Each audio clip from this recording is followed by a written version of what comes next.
Okay, going through these cookies, there is a shortbread with beautiful icing. There's I think it's a mooncake cookie. It's gorgeous. And there's a fudge brownie. There's chocolate shortbread. There are these peanut butter balls. And there's a snickerdoodle cookie, too. They look really good. It's like a really colorful Christmassy spread here. Every year in December, the globe's most enthusiastic home bakers whip up their favorite cookie and do a holiday exchange. I'm excited to eat this. I think I'm most excited for the square. I love the bark. Go see. The peppermint bark. Candy cane, chocolate, yeah. Peppermint bark. Peppermint white chocolate bark brownie, was it? I think it's ration. Candy cane bark. Candy cane bark? Yeah. I'm a real sucker for Rice Krispies and stuff. So. The peanut butter balls. Yeah, give me that peanut butter ball. The Globe's annual cookie exchange has been going on for so many years now that it's hard to remember exactly when it started. But some people have been participating since the beginning, including editor Rasha Mortada. We used to do it when we were in our old building over at Front and Spadina. We've been here for like 7 years, so a few years before that, I would say like approaching 15 years. That's a long time, a lot of cookies. It's a long time, it's a lot of cookies, and I don't know if I've even missed any years. I think I might have even like come in during my mat leaves, my 2 mat leaves to do it. Yeah, and it's... This tradition emerged from a mutual love of butter and sugar, but also out of a celebration for a non-traditional form of family, a work family. It's just really, it's fun, and, you know, if you're a baker, you're a baker, you know? So it's like, these are my people here. This event isn't just about sharing cookies. It's also sharing little parts of our lives with one another.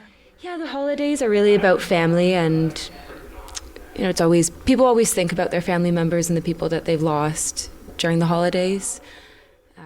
Reporter Irene Galea brought some impressively decorated shortbread cookies to the exchange this year, ones that honor her grandmother. So I made these cookies for the very first time at her house 5 or 6 years ago. I took the entire week off and just holed up at their place in Richmond Hill.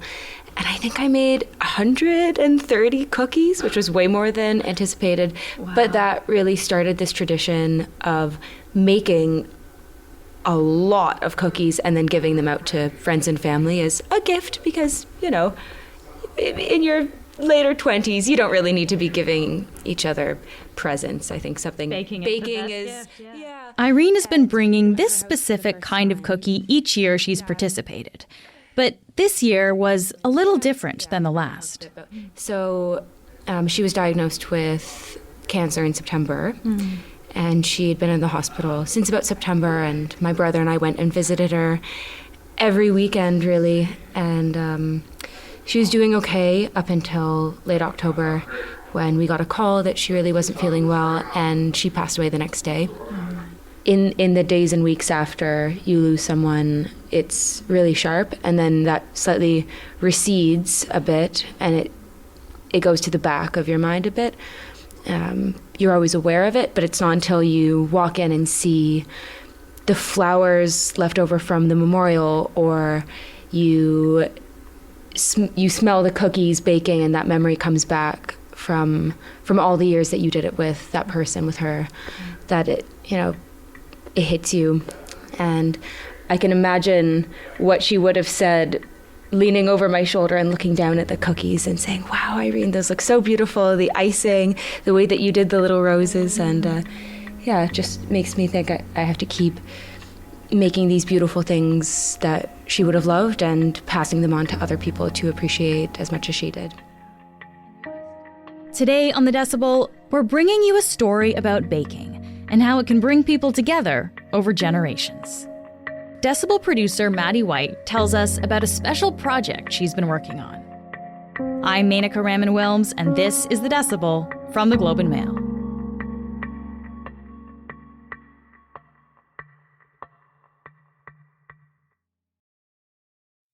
It seems like there comes a time in everyone's life when either they or their parents start to try to build a family tree. I'm at that moment, except my family is building a cookbook. Let's see what's there. Beat egg whites separately until soft peaks. Yeah. Not stiff. Smells good. Doesn't that brown sugar Yeah, it does make a layer nice smell foam. good? I know. That's my mother, Carol White, talking with her sister, my aunt, Purette Prince. My mother's family story is one told through recipes. She comes from generations of women who were known for their baking.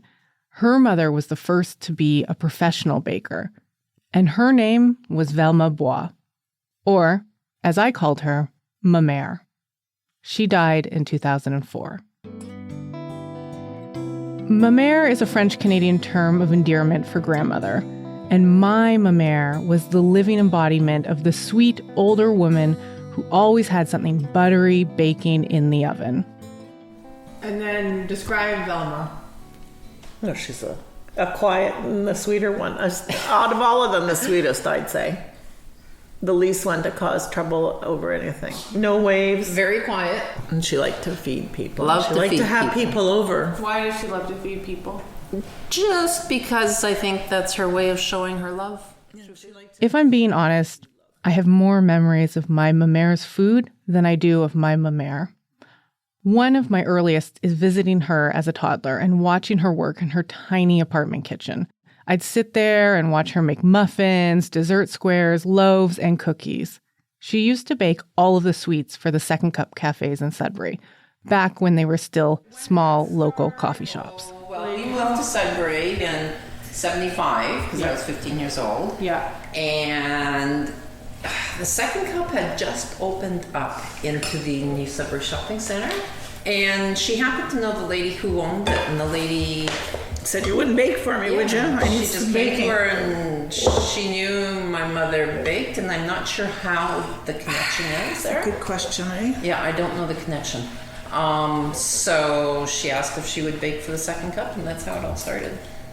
Mom, what does she make for a second cup? Big chocolate chip cookies, big oatmeal cookies, squares, Carrot date muffins. squares. Date squares were a really big thing. Square. All the muffins.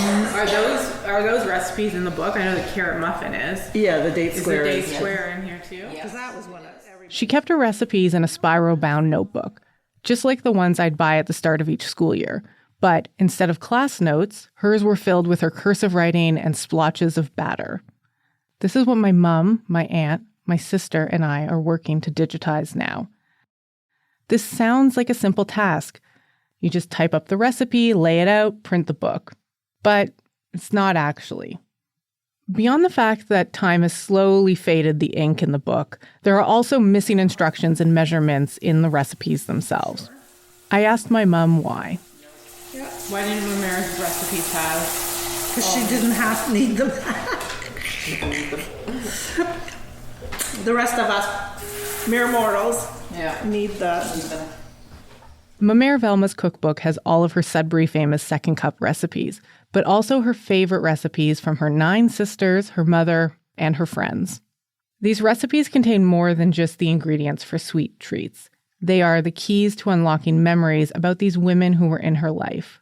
Long dead relatives are remembered by one specific recipe that they perfected, like my great-aunt Mia and her famous sour cream cookies. Oh yeah, because she was very Mia forceful. was the eldest. Yes. And the She was a little meeker. She wasn't, very quiet, you know, like, very quiet. unassuming kind of. But she did make the best sour cream cookies. She made great cookies. The best.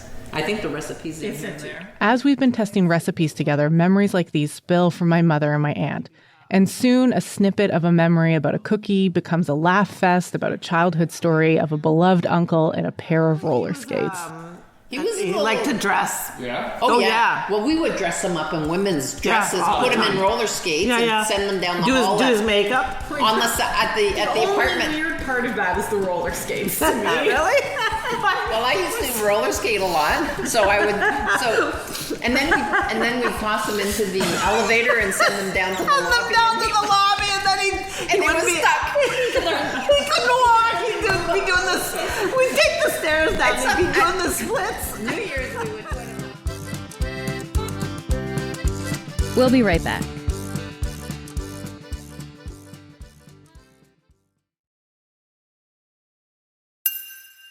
Velma Bois, my ma mère, was the youngest of 11 kids. She was born in 1934 in a small northern Ontario town called Espanola. Her father was a man named Napoleon Bois. He came to Ontario from Quebec in the early 1900s, following a mass migration that many French-Canadian men took at the time, according to historian Serge Dupuis. And most Franco-Ontarians have an ancestor that was from Quebec, going back not more than 2 or 3 generations. In the late 19th and early 20th century, they moved out west to mid-northern Ontario to work in the resource industry there.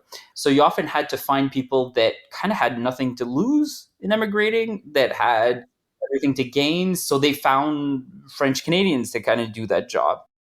I'm ashamed that I don't know much about what life was like for this generation of my ancestors. But by working on this cookbook, I've learned that it wasn't easy to be a French speaker in Ontario at the time. In 1912, the Ontario government passed something called Règlement 17, or Regulation 17. This outlawed the teaching of French in schools after grade 2. There was a will to develop a uniform, or philosophically, that we have a uniform education system to produce British subjects. And that's the way we spoke in those days. British subjects, preferably Protestant, English speaking, maybe hyphenated, but with the other language being relegated to the family sphere and hopefully forgotten within a generation or two.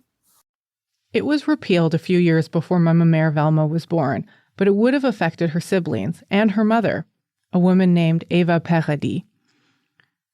Eva died decades before I was born, but I have maintained a tiny connection to her through her Christmas cake, which is one of my favorite holiday treats, and to her unfortunately named but wonderfully delicious boiled raisin cake.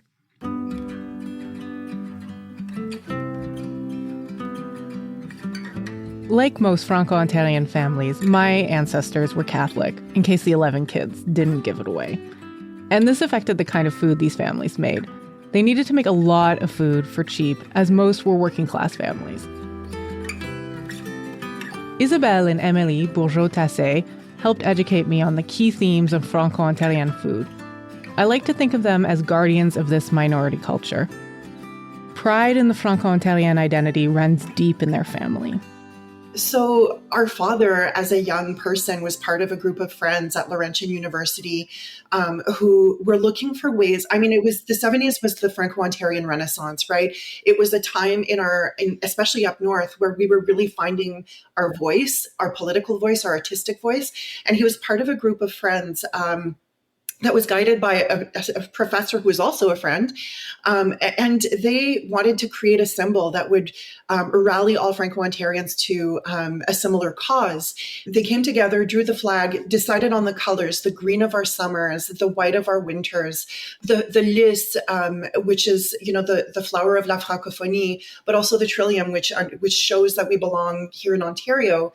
And over the course of decades, the flag turned into a major rallying point for Franco-Ontarians across the province. And whenever we come out to protest, we pulled out the flag and we draped ourselves in the flag, and it became a symbol of who we are. Isabelle is a journalist. She writes a blog called La Tortière that honors not just Franco-Ontarian food, but also the community's politics and identity. And to me, being French Canadian is my ethnicity. It's the culture that I was raised with. But to be Franco-Ontarian is also a political and social identity. Her sister Emily is a professor and food enthusiast. She taught me that Franco-Ontarian food is defined by a few common themes. I already knew some of them, like butter, brown sugar, and cream. These are pretty key in our culinary culture. I mean, the butter tart might as well be our patron saint. But there was another important element that she introduced me to: competition. Big families meant recipes were how sibling rivalries played out. You think of French Canadian food and culture, and that's one thing, but then you think of that same culture coming into a minority province where you find yourself in those communities, right? And there's a really strong sense of identity, especially in a small town. Everyone knows everyone, and recipes are shared, or they're competing recipes. So you see food is such a connecting tissue for culture. This explains one major mystery in my Mère Velma's cookbook. For fudge, there are 6 different recipes. As it turns out, Velma and her sisters all wanted to be crowned the Queen of Fudge. In the end, that title went to my great-aunt Georgette. It's possible, though, that she had an unfair advantage. Georgette's is the best. That's the only one that should be in there. And that's the one with the story behind it, right? Yeah, when she stole it from Laura Secords. Laura Secords. She was working at Laura Secords, her and a couple of her girlfriends, and apparently the story goes that she... I don't believe that. Because she was making it there, they stole the recipe, and that's the Laura Secord fudge recipe. Wait, you don't know. Behind almost every recipe in Mère Velma's cookbook is a story like this. And when you combine them all together, it tells the story of my Franco-Ontarian ancestry. It also tells the story about their values. Benjamin Hill is a philosophy professor at Western University. He thinks about how food shapes our values and how our values shape our food, and both are integral ingredients of our identities. Food connects us with people and place in important ways. Food goes into the kinds of smells that we are and the smells that we possess, the smells that those around us possess, the ways in which we're comfortable with the foods that are offered to us, and the people that we're around. That's why grandmothers in particular play such a big role for us. They really help to kind of ground us in that notion of the family itself and what constitutes the family and the family unit. So from a philosophical perspective, I think that this is connected up with our values and the value set that we have that lies at the center of our person and our being. When I look at the more than 250 recipes in Mère Velma's cookbook, the value that stands out is community. The collection of recipes here represent a collective of women who work together to better feed their families. This is a value that I'm trying to pass down to my 3-year-old niece. Her name is Lucy Velma. She is named after a woman that she will only know through this cookbook. Lucy, qu'est-ce qu'on fait aujourd'hui? What are we doing today? Gingerbread. Nice. Lucy and I recently baked a gingerbread cookie recipe from our cookbook. This is actually one of the recipes my mother crafted and perfected. That's it. Lucy's very strong, so you have lots of muscles to roll. Oh, no having. It's so funny.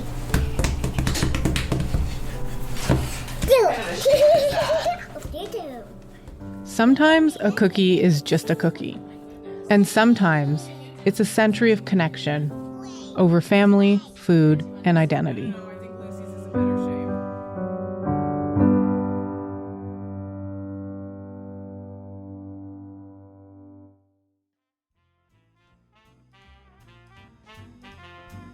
We're taking a holiday break over the next few days, but we'll be back next week on December 27th with our favorite episodes of the year picked by our producers. We'll take you behind the scenes on how we made them and get into some of the interesting tidbits that never made it into the original reporting. That's it for today. I'm Menaka Raman-Wilms. Our producers are Madeline White, Cheryl Sutherland, and Rachel Levy-McLaughlin.